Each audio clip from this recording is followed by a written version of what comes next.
Welcome back. I'm going to get started on some of the larger pages in my album. And this one is going to be the front cover. And what I'm doing here is I'm tracing a rough outline of the shape on the back so I know where to put my adhesive rather than covering the entire sheet with my ATG adhesive. I'll just cover the edges where I need it. So now I'm just making sure I'm putting it properly on the page, and then I'm going to trim it out with my craft knife.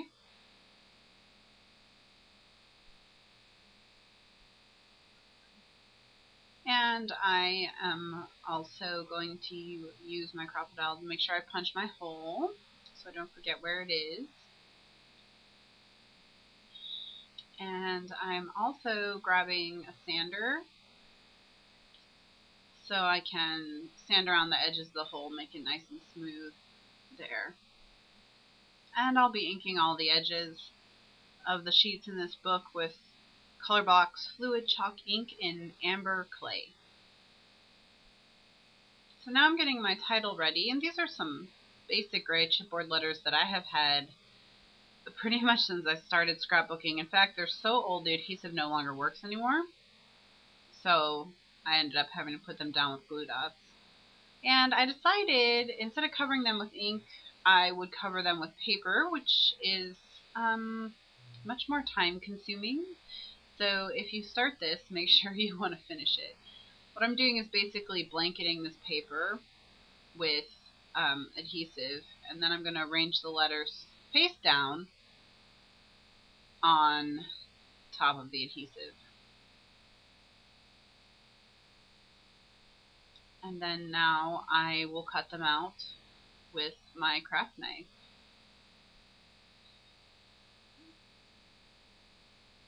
And basically what I did is I cut them into sort of smaller, more manageable sections.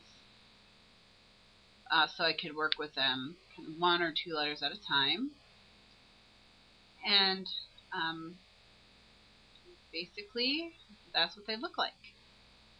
So now that I have them all cut out, I'm actually going to ink all the edges with the same Color Box Fluid Chalk ink in Amber Clay that I used for the edges of the pages.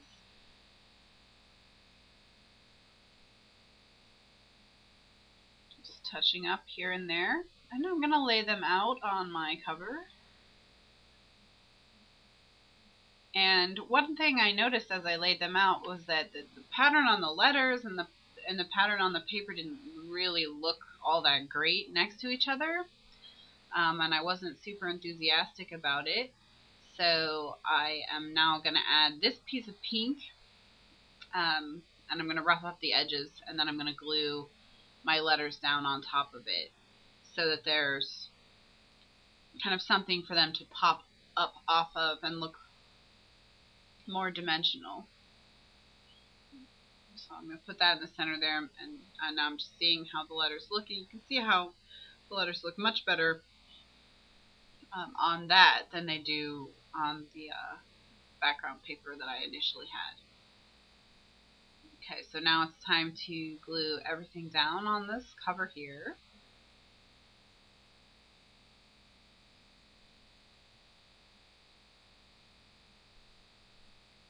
And the letters I put down with glue dots and glossy accents.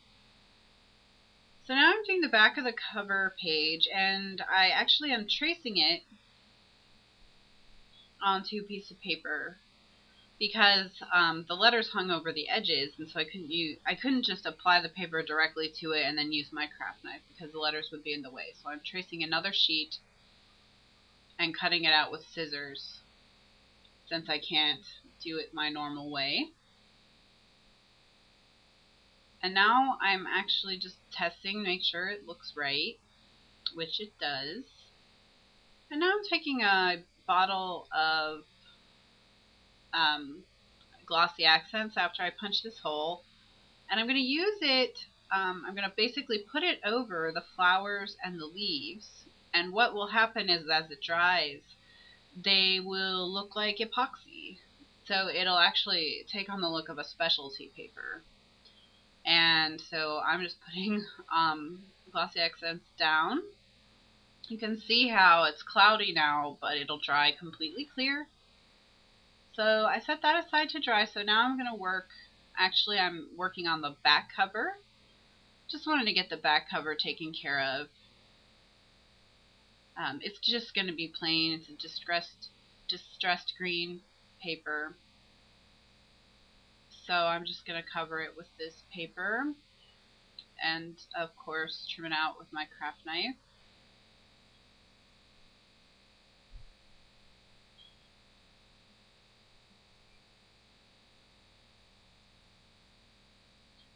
And the blade on my knife was very dull. It was actually tearing the paper, so I switched it out.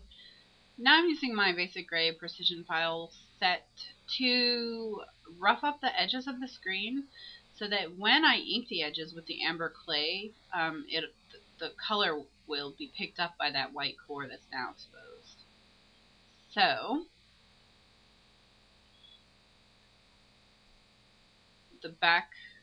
that's what the back cover will look like.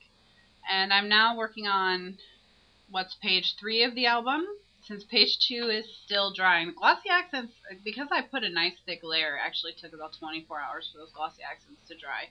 So I just left them overnight.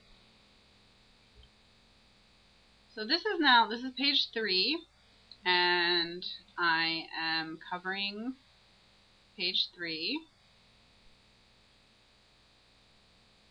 And I'll be cutting it out, of course, and then inking all the edges in the color box fluid chalk ink in amber clay, which is what I used for the vast majority of this album. I think I may have used a pink at some point.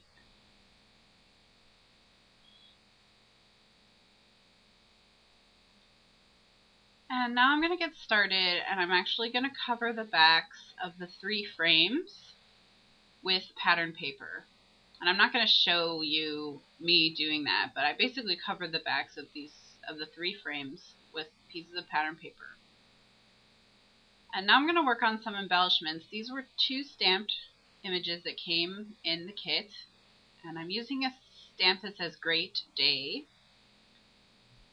in Versamark on one of them, which had sort of an empty square. I'm going to put white embossing powder over it.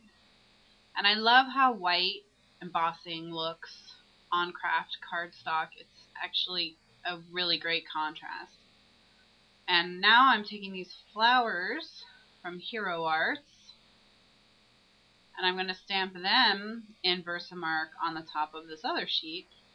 Again, I'm going to put white embossing powder on it, and white embossing powder looks great against craft cardstock. After I emboss these, the white's going to get even more vibrant and they're going to look really great. So what I'm going to do is I'm going to use the heat gun on, get them ready, and then the rest of the album I will finish embellishing in the next video. I've already covered all the paper, or covered all the chipboard with paper, so the next video is going to be all about the embellishments. So thanks for watching, and I hope you enjoy it.